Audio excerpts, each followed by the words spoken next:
Good morning, everyone. And thank you, Carlo, for chairing the morning.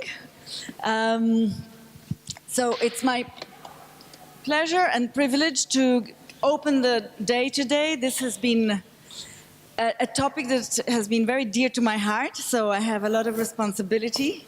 And I'll share a few ideas that have been coming together over the long 4 years of INTREPID's cost action.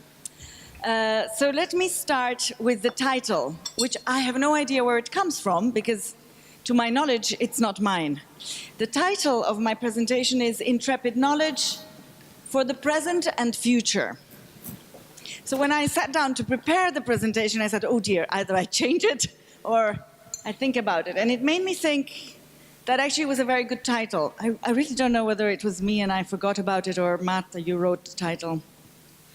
And I thought, actually, that's a very good point. Because in the last few months, the future has been even more on my mind than it normally is. It is often there. I'm very interested in futures and future studies. But it made me think, do we have one? And I'd like to start there.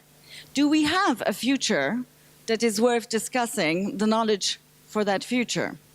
And I want to dedicate some of the issues that I discussed today to this young girl who is a Swedish teenager who is teaching us a few lessons, I think, about the future. I don't have a lot of time to talk to you about her. She is behind the school strikes that have been taking over pretty much the world. But my interest in showing you Greta and referring to her is that she embodies much of the drivers and the reasons why we should think long and hard about what the role of universities is into the future. Because her point, amongst the many, she has many, is what knowledge are you building on, and what knowledge are you proposing to me and the future generation? Because it's not looking good, the result of the previous one. So to summarize a very long story about the crisis and the reason why someone like Greta spends all her time trying to embody that future for us and say, you are taking it away from me, is this particular figure, which has been around for many, many years, mainly from the UN. This is a version from the European Environment Agency, but it doesn't matter. The point about this image is that it embodies the concept of the Anthropocene, meaning that as humans, we are affecting the planet beyond its capacity to support us. On the vertical, we have basically our ecological footprint, the amount of resources that we need to live the lives we lead. And on the horizontal is some sort of notion, the Human Development Index, which is one way of talking about the kind of quality of life and the way we live, and a good life. And the point about this slide is that, as you see, these are countries plotted along the graph, showing in blue the European countries. But all I want you to focus on is this beautiful little green rectangle where we are supposed to be, meaning that we have a good life, but one that doesn't eat up the planet, or, as Greta would probably put it, eat up my future, yes? So this is a very interesting way of thinking of a massive Ponzi scheme. Those of you who followed the financial crisis will know what a Ponzi scheme is, but basically the idea is we're doing really well. We are, but the next generation isn't. So I wanted to go through a library full of science about sustainability and futures to come to this slide and say that the premise of everything I will say is that I hope that I can build on the case that has been done by many others, on the fact that we need to change everything. Now, because we are talking here about one particular organization, it is the systems of knowledge that I am interested to discuss with you today. So, if the future is not for granted, then the question is, what role do institutions like this have? And I want to start by asking the question, obviously, are we part of the problem? And I guess I've already suggested that I think we are, but let me make that point.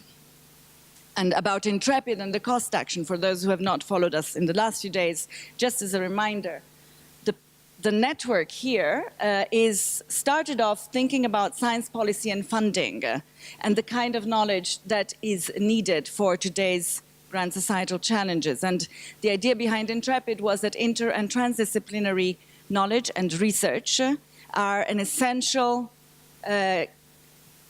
way of knowing and way of doing research, which needs to be improved, empowered, and become more common in our institutions. But as we walked through the journey of INTREPID and we asked the questions about the research agenda, the science agenda, and the funding agenda, we also realized that actually the big problems lie back here. They lie back home, because it is us who are trained in universities who will sit and shape those agendas, who will sit and take the decisions in the juries, in the evaluation committees for research and so on. And if we don't understand the importance of inter- and transdisciplinarity, we cannot appreciate, value it, and promote it.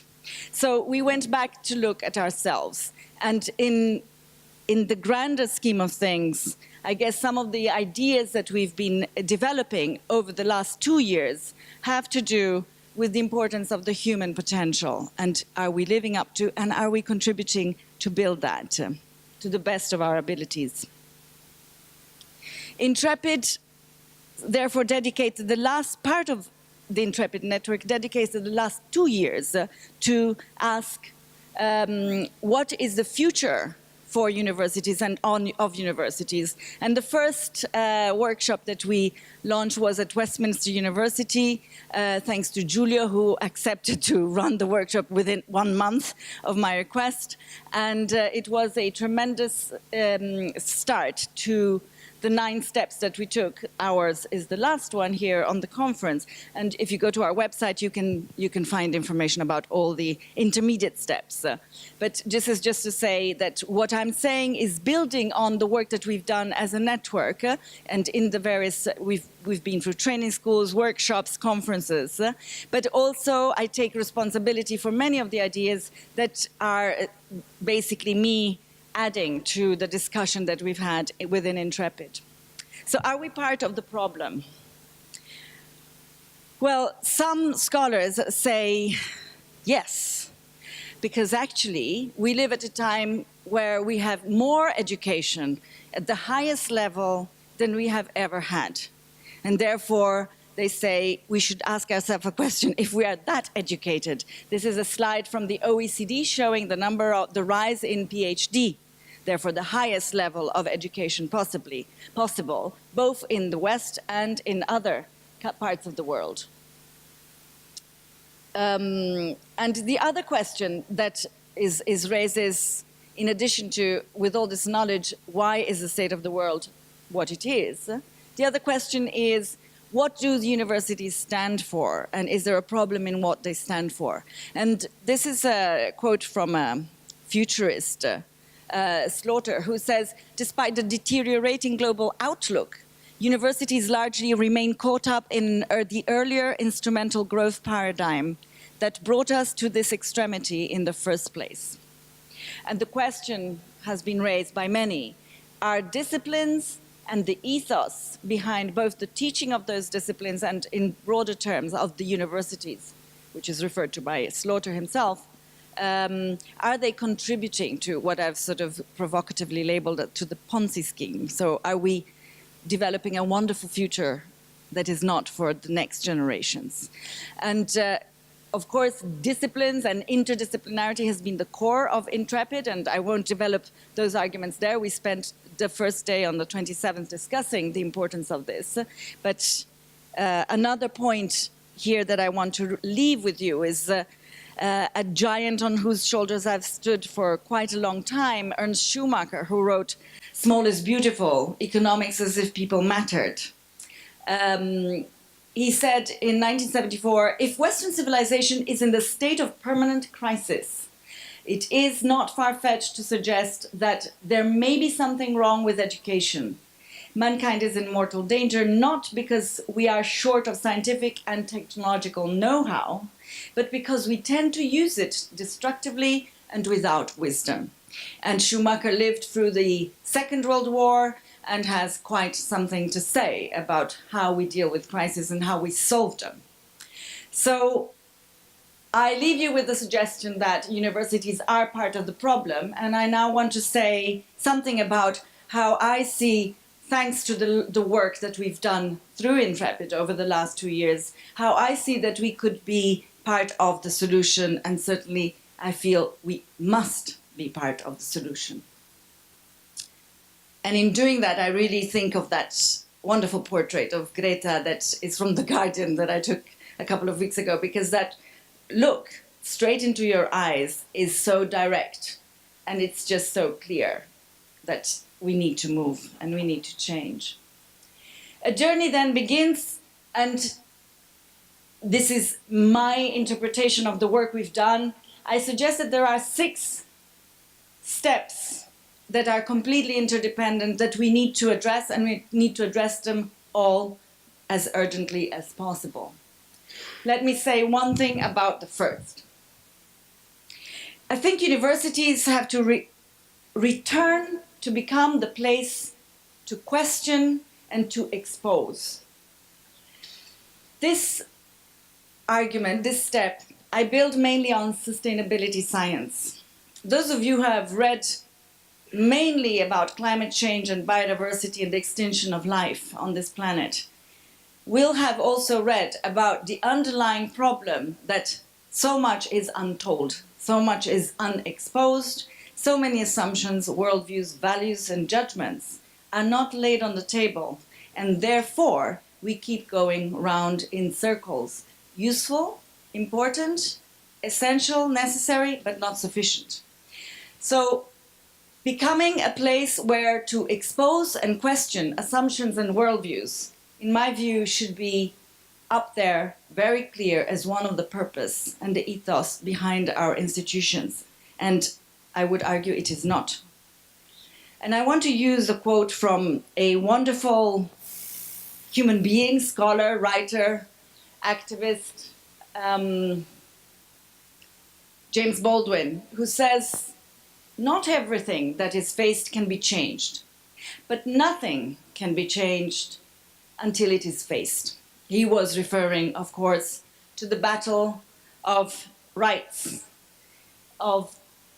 in the United States, but I feel that that encapsulates very beautifully the point that we really need to face the issues and we need to put them on the plate, as we do not do often enough. The second step that I suggest builds on another giant whose shoulders I stood for many decades, Donella Meadows, amongst many things, a systems change theorist, who talks about leverage points. And I want to focus here on the leverage points of goals and paradigms.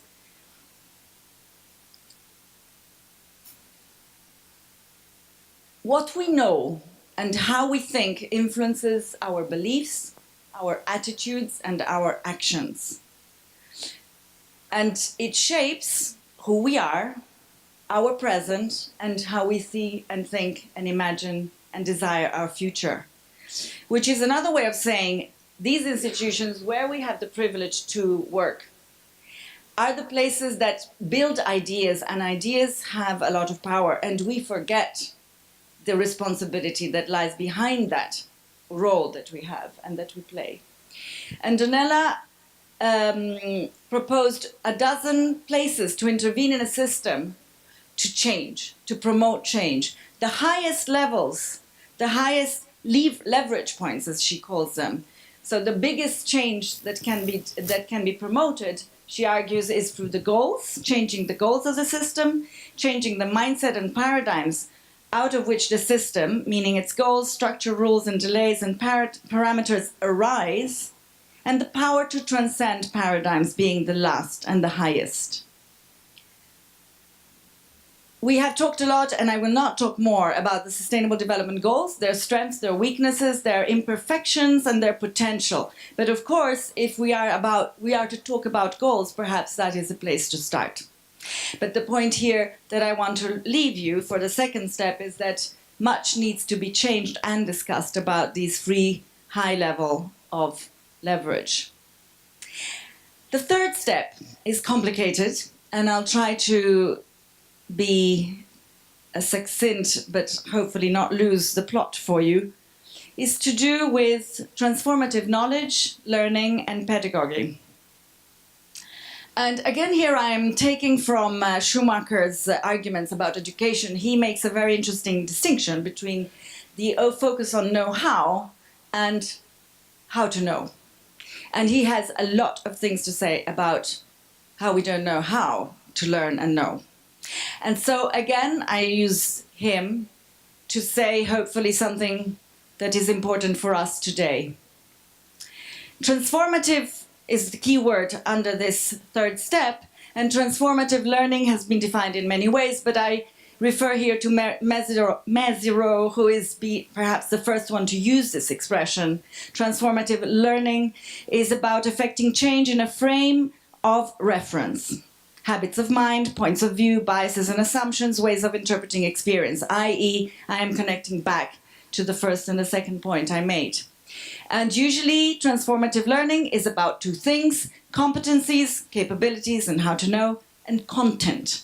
But because I am exploiting Schumacher's own insights, I would say it is also about knowing what matters, and that is not easy.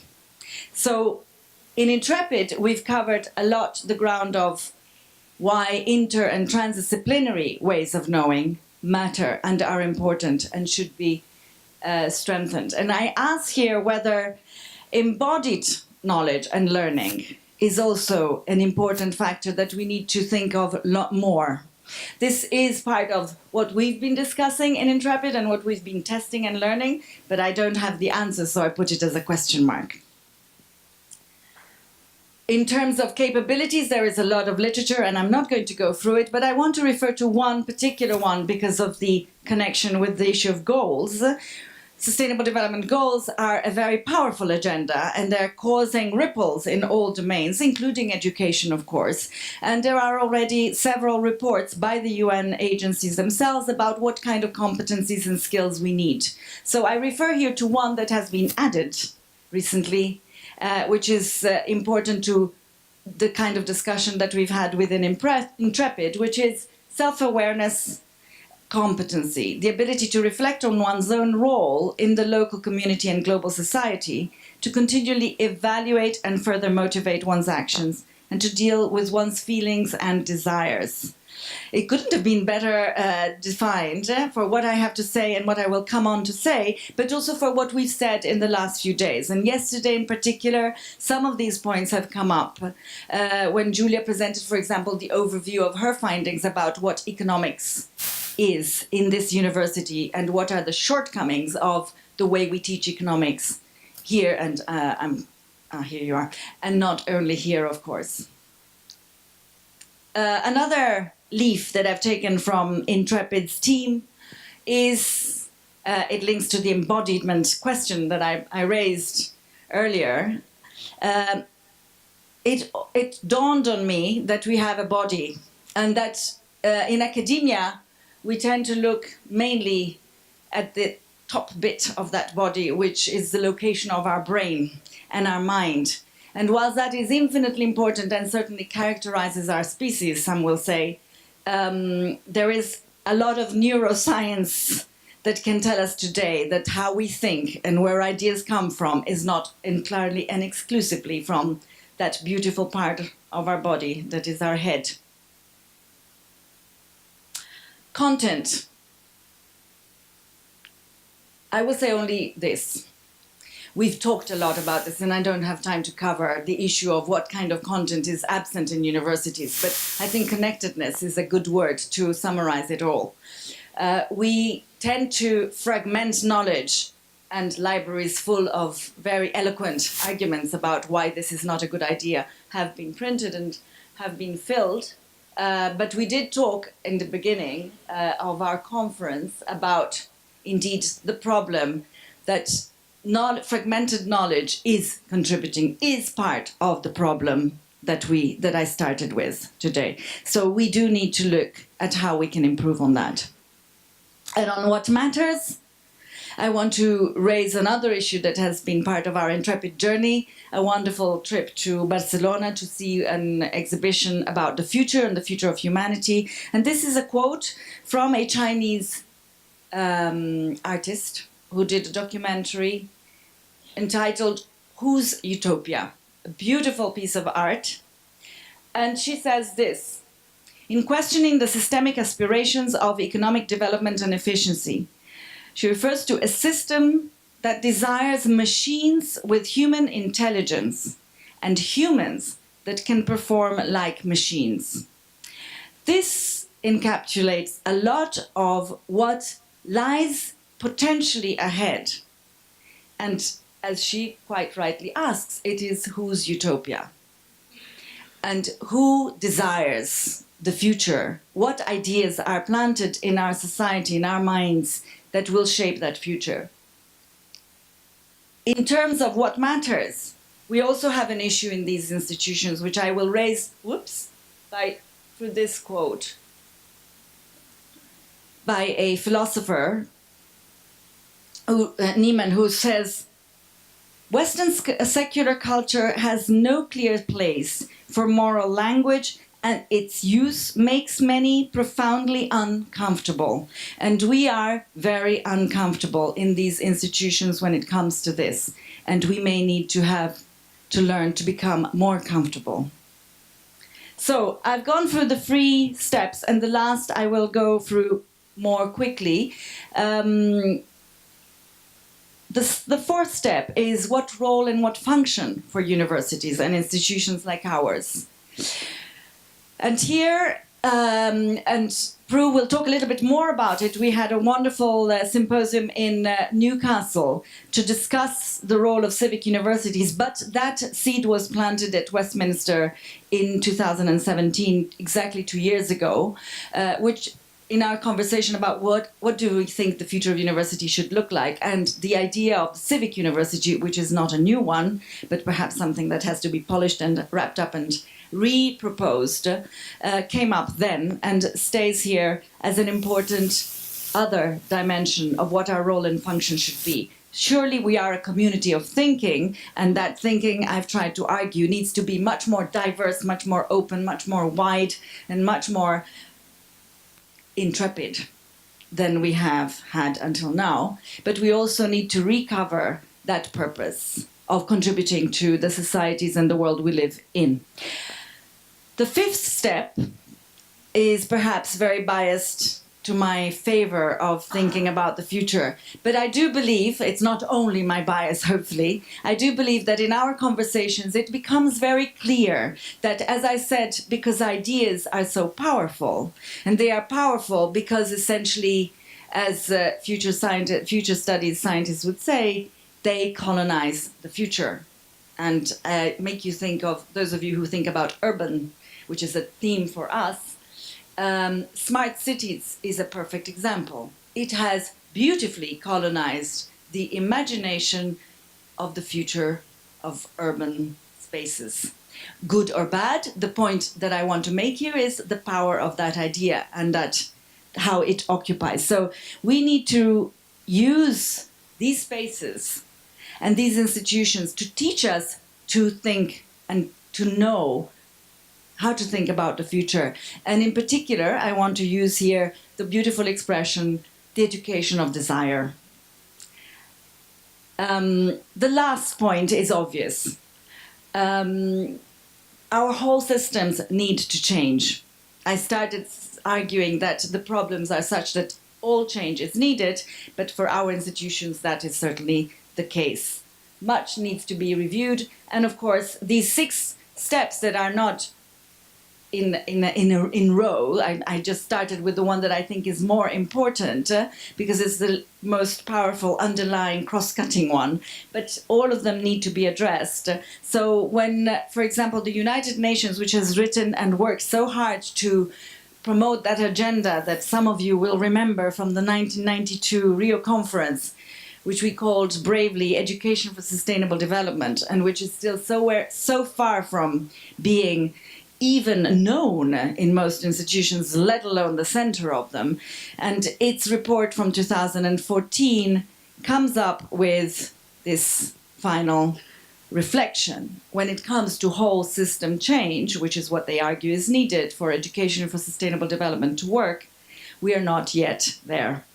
And Tilbury, who is a scientist who's been writing a lot about higher education, obviously argues that if higher education sector is to be transformative and promote transformative learning, amongst other things, it needs to transform itself. And many also have argued, what is it about us that we teach to learn, but we seem not to know how to learn as effectively as we probably should? So my title was Intrepid Knowledge for the Present and the Future. I question whether we have a future that we want. We have a future. Certainly our generation has a future. Greta's generation and the ones that follow, and our little one here, yes, exactly, our second intrepid baby, will have increasingly a challenging future unless we all step up to ask these questions and to find them first within ourselves and then contribute within the organizations that we work in. Our case is the universities, so that's where we focused. This came out completely by chance, the smile, but I just wanted to close by saying, I guess, that the future can only be intrepid. If you know, intrepid is a wonderful word, and I want to leave it here and thank very much our colleague from Delft University who gave us this acronym, which has literally sustained us for 4 years. It has been profoundly important. So a huge thanks, and a huge thanks to the Cost Action for funding 4 years of journey. Thank you.